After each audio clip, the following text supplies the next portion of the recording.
ایک صاحب پوچھتے ہیں مفتی صاحب، اکثر بڑے شہروں میں ہم نے یہ سنا ہے کہ حضور صلی اللہ علیہ وسلم کے موئے مبارک یعنی بال مبارک موجود ہیں، تو اس کی تصدیق حدیث پاک سے بتلائیں کہ اس زمانے میں نبی علیہ السلام کے بال ہیں، اور اگر موجود ہوں تو ان کی تعظیم کی جائے یا نہیں۔ دیکھیں، جن کے پاس حضور صلی اللہ علیہ وسلم کے بال مبارک ہیں اور وہ یہ دعویٰ کرتے ہیں کہ یہ اللہ کے رسول صلی اللہ علیہ وسلم کے بال ہیں، تو اگر ان کے پاس کوئی قابل اعتماد سند ہے تو پھر ان کی اس بات کو ہم جھٹلا نہیں سکتے، یعنی ہم ان کو جھوٹا نہیں کہہ سکتے۔ اور اگر ان کے پاس کوئی قابل اعتماد سند نہیں ہے لیکن وہ کہتے ہیں کہ یہ نبی علیہ الصلوۃ والسلام کے بال ہیں، تو ایسے لوگوں کو نہ ہم جھوٹا کہہ سکتے ہیں نہ ہی سچا سمجھ سکتے ہیں۔ لیکن حدیث پاک کی روشنی میں آپ کو بتلاؤں گا کہ نبی علیہ السلام کے بال اس زمانے میں ہیں یا نہیں۔ دیکھیں، حدیث پاک سے ملتا ہے کہ اللہ کے رسول صلی اللہ علیہ وسلم کا جو عمل تھا کہ آپ بالوں کو حلق کراتے تھے، یعنی بال جب مڈواتے تھے تو کیا کرتے تھے؟ فَإِنَّ النَّبِيَّ صلی اللہ علیہ وسلم حلق رأسه، آپ اپنے بال مبارک مڈواتے، وَأَعْطَى نِصْفَهُ لِأَبِي طَلْحَةَ، تو نبی علیہ السلام اپنے آدھے بال حضرت ابو طلحہ رضی اللہ تعالیٰ عنہ کو دے دیتے تھے،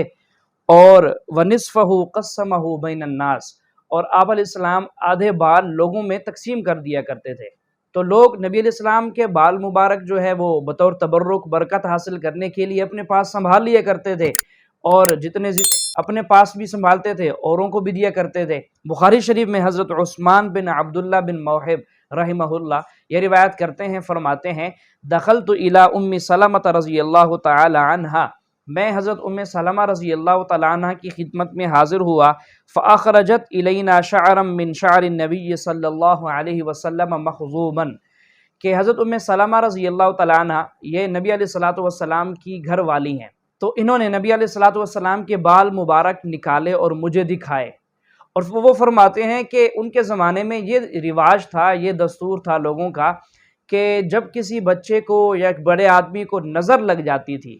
تو جس گھر میں وہ مریض ہوتا تھا وہ گھر والے اپنے گھر کا پینے والا پانی کا پیالہ جو ہوتا ہے وہ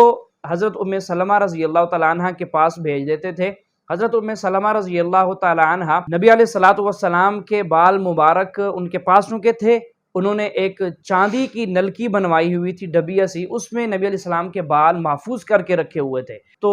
پیالے میں پانی ڈال کر حضرت ام سلمہ رضی اللہ تعالیٰ عنہ وہ نلکی جس میں نبی علیہ السلام کے بال ہوتے تھے وہ ڈال دیتی تھیں، اور وہ ڈال کے نکالتی تھیں، وہ پانی بھیج دیتی تھیں، مریض کو وہ پانی پلا دیتے تھے، اللہ کے حکم سے مریض صحت یاب ہو جاتا تھا۔ اور بسا اوقات ایسا بھی کرتے تھے، بڑے ٹب میں پانی بھر دیا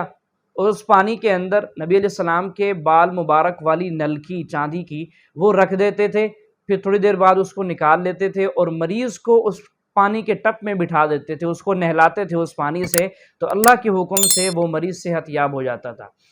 تو ان احادیث کی روشنی میں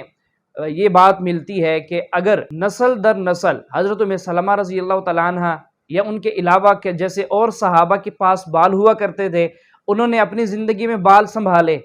پھر انہوں نے اپنے بعد والوں کو دیے، انہوں نے اپنے بعد والوں کو دیے، اسی طرح چلتے چلتے آج کسی کے پاس آ کر بال پہنچے ہیں اور قابل اعتماد سند موجود ہے، تو وہ بال حقیقتاً نبی علیہ الصلوۃ والسلام کے ہو سکتے ہیں، اور ان سے تبرک حاصل کرنا یعنی برکت حاصل کرنا، ان کی تعظیم کرنا، ان کا احترام کرنا بھی ہمارے لیے ضروری ہے۔ لیکن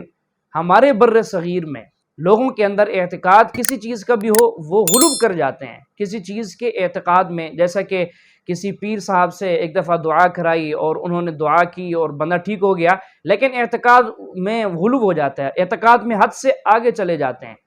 اس بارے میں حضرت عمر رضی اللہ تعالیٰ عنہ کی حدیث بیان کروں گا۔ لیکن حضرت عمر رضی اللہ تعالیٰ عنہ نے حجر اسود سے مخاطب ہو کر ارشاد فرمایا تھا، اے حجر اسود، تو ایک پتھر ہے، نہ کسی کو نفع پہنچا سکتا ہے اور نہ ہی کسی کو نقصان پہنچا سکتا ہے، میں تجھے بوسہ اس لیے دے رہا ہوں کہ اللہ کے رسول صلی اللہ علیہ وسلم نے تجھے بوسہ دیا تھا۔ تو اس لیے کہ نبی علیہ الصلوۃ والسلام کے بال اگر موجود ہیں تو ان کی تعظیم ہو، ان کا احترام ہو، لیکن ایک درجے میں، ایک حد بندی کے اندر۔ اعتقاد میں اتنا غلو کر جانا کہ آدمی پھر بدعت اور پھر شرک کے اندر چلا جاتا ہے، اس لیے ان ایسی باتوں سے پرہیز کرنی چاہیے۔ باقی اگر کہیں بال موجود ہیں تو نہ ہم ان کو سچا کہہ سکتے ہیں نہ ہم ان کو جھوٹا کہہ سکتے ہیں۔